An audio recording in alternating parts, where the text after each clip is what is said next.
सुबोध कोकणे. ॲक्च्युली मला कानाचा त्रास होता फ्रॉम लास्ट 3-4 इयर.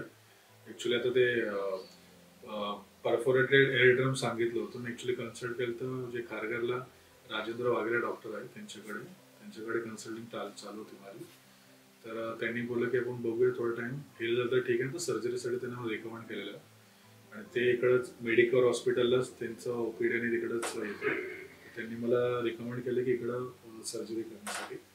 तर मी कालच इथं ॲडमिट झालो आणि माझं काल दुपारीच ऑपरेशन झालं रिगार्डिंग ते जे कानाचा विषय होता परफोरेटेड एअरड्रमचा. आणि operation was good and corporate पण केलं सगळ्यांनी वगैरे. ओव्हरऑल माझा एक्सपिरियन्स पण चांगला होता. स्टे वगैरे, जेवण, क्लिनिंगनेस वगैरे ओव्हरऑल गुड होतं. सो ओव्हरऑल गुड म्हणजे मेडिकल हॉस्पिटल जे खारघरचं आहे ते बेस्ट आहे. रिकमेंड मी करू शकतो त्यासाठी.